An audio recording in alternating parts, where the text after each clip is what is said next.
Hey, can you maybe come a little bit closer? Yeah. No, to each other, not to the camera. But that's pretty sweet.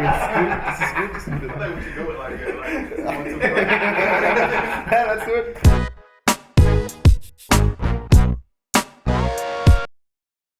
I asked y'all a question. The answer is fuck yes. Are y'all ready? Fuck yes. Are y'all ready? Fuck yes. Are y'all ready? Fuck yes. Run the track.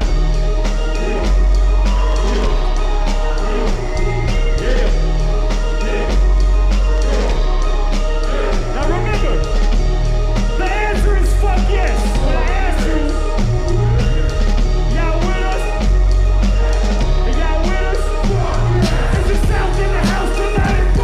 Is the South in the house tonight? Is the South in the house tonight? Is the South in the house tonight? CunninLynguists in the house tonight? Yellow Wolf in the house tonight? Currency in the house tonight? The Dirty South in the house tonight?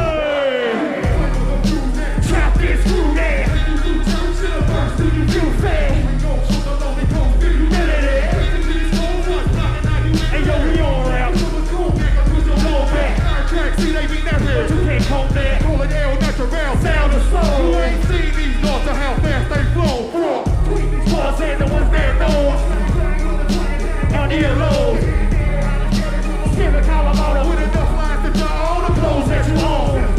South get pinned in the drought. A big pin been a rep. Suspended it down. I hear them talking about southern folks can't rhyme. Some of y'all must be out your goddamn mind. Yeah, it's about that time. We got that shine. A nigga been about them lines since when? Ever since a pocket full of stone, riding dirty in the Chevy, sitting heavy on home. Ever since good and old, had food for soul. And them dirty red dogs hit the door. Nice sticks, white kicks, knuckle to jaw.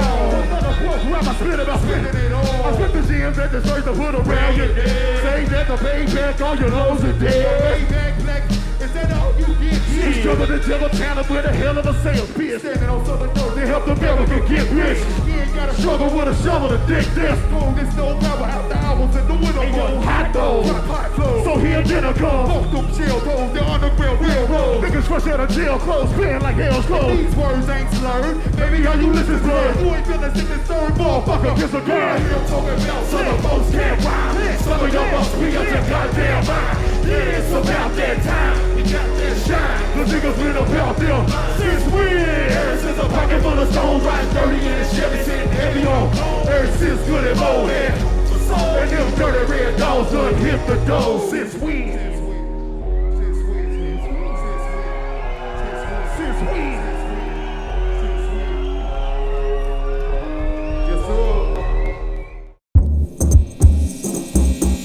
Welcome to Splash Mag. My name's Gens and I got the CunninLynguists with me here today. Welcome. How often have you been here? My grandfather is from Germany, so that doesn't mean anything because I've never been here before. I was rapping here. But Germany is in my DNA. So no, we've been here. Yeah, maybe. I feel like we've played at least 20 shows in Germany alone over the past 4 or 5 years. So they know us. I live here. I'm from Germany. Can't you tell? Berlin, actually, look at me. Don't I look German?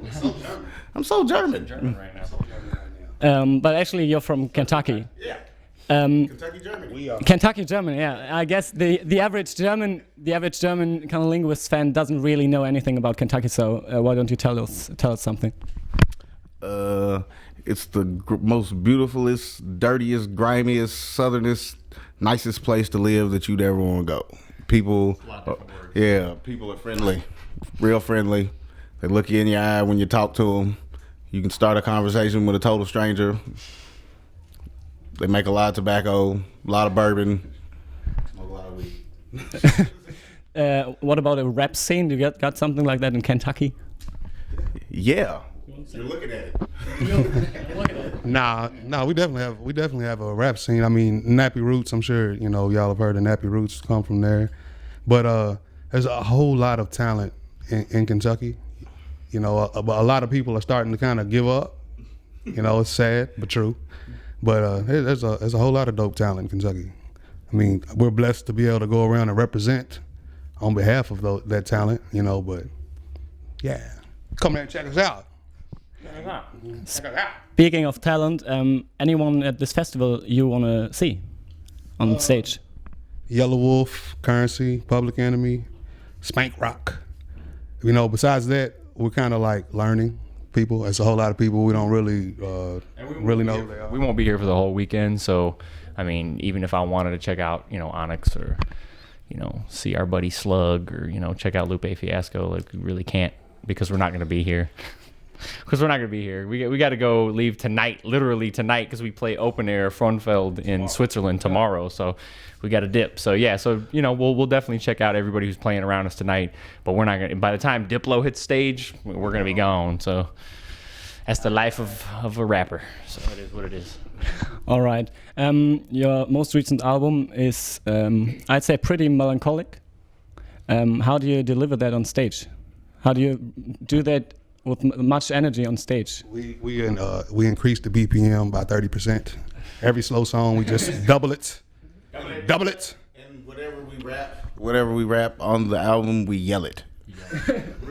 Really loud. So, yeah, so just imagine like turning the record on 45 and speeding it up and then yelling, and that's basically what a Cunning Linguist show is. No, I mean, you have to understand that we're 4 or 5 albums deep. We got 2, 3, 4 mixtapes.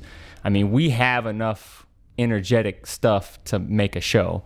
And to be honest with you, I mean, there's, Stars Shine, Enemies with Benefits. I mean, there's some really great, Dreams. There's some really great live show songs on this record, regardless of, I mean, you have to understand is that people call all of our albums melancholy. But the reason why that is because of the chords that I choose to use, not because of necessarily the mood. Like, Enemies with Benefits is 102 beats a minute. So, but it's still the same type of melancholy chords. It's the same type of dark chords. And I think people respond to the chords more so than that nature of the song. So as melancholy as people might describe the album, it works very well live. Like, it works fine. So. You talked about you doing the strings and the chords. Yeah. When you do a solo record, produce a record, how do you work differently than in this environment? I don't have to deal with their bullshit. It's the difference. No, I mean, it's no different. I mean, I produce all of our music pretty much. So, I mean, it's the same process. It's just when it comes time to get a guy to rap on it, I just look at myself and go, okay, and then I write. So, I mean, it's really the process. The process for Death is Silent essentially was exactly the same as Honorology, especially since, both of these guys were on my solo record a couple times apiece. So the process is really no different. Just get her done. All right. The album is pretty much about dreams overall. Could you say that? Like a dreams record, a record of dreams? So. That's what we tried to do, but I don't know. Do you have any recent dreams you'd like to share? Yes. Yeah, I was yes. a dream. You better hurry up. I had a dream last night that scared the shit out of me. Just got this camera, and I had a dream that we was in Russia, and they had this school. Yeah, I let go.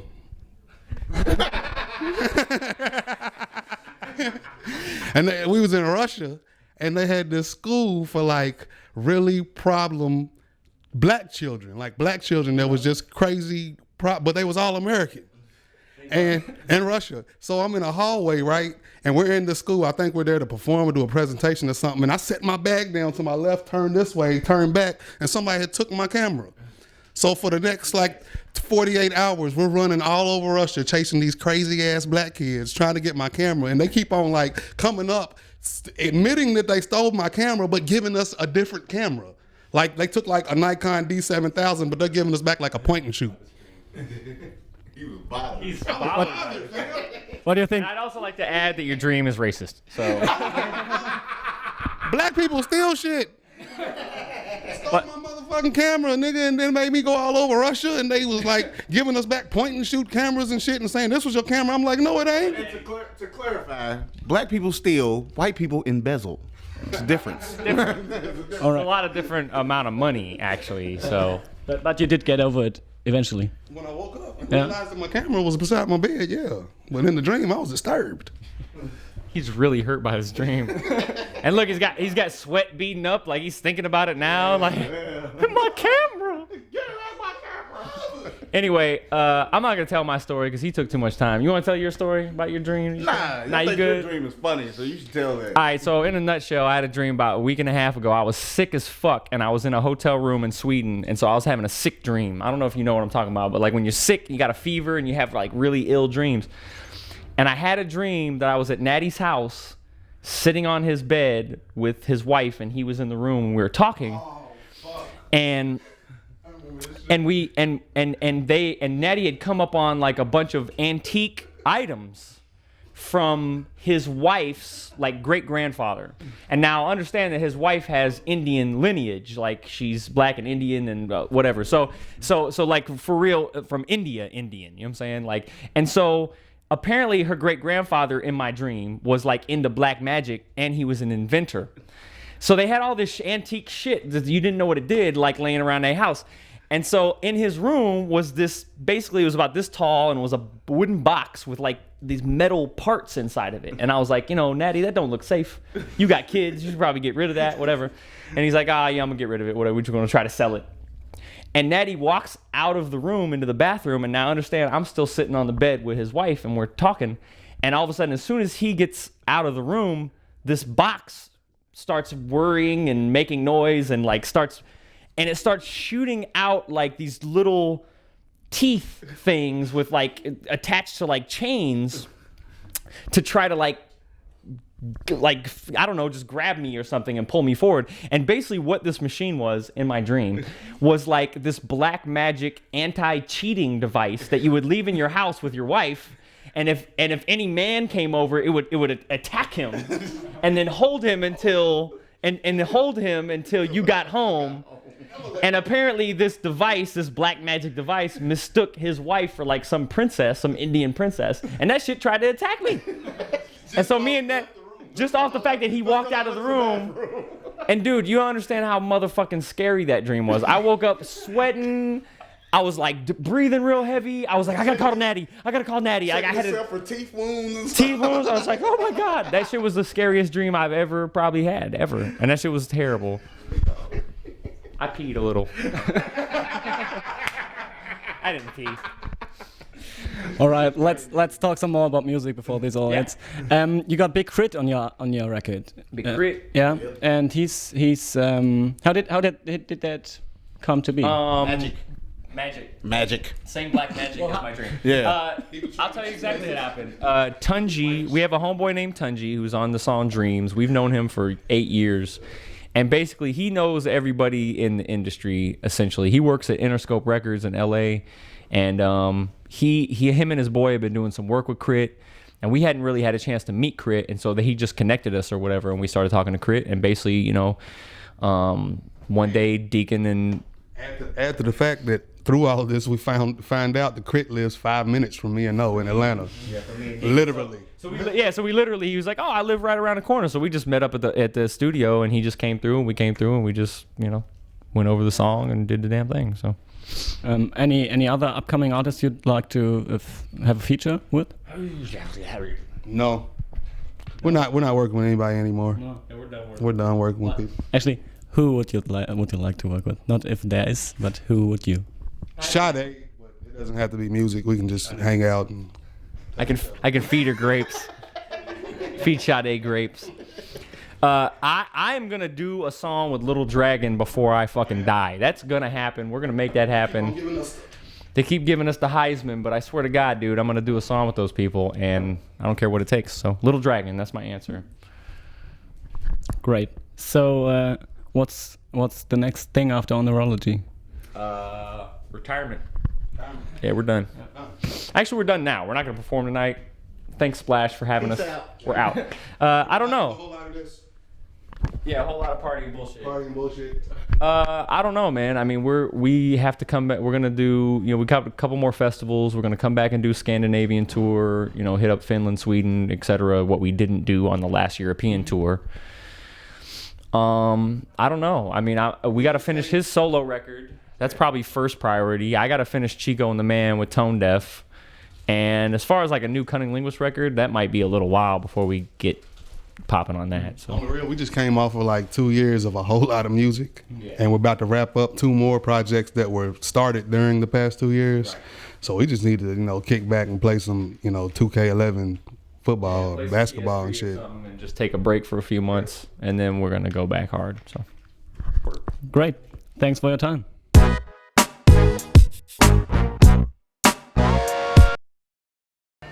We want to do some raw shit. Y'all still got some energy? Yeah, we're about to find out. Run this track. I am the god of hellfire, Put it on! and I bring you fire. Put it up, man. Put it up, man. Put it go now. Put it go now. Somebody put your motherfucking hands in the I am the sky. god of hellfire, and I bring you Now put your hands up. Now put your hands up. Burn this bitch till the roof come down. Say fire, fire, fire. Burn this bitch till the roof come down. Say fire, fire. Not a thing but propane.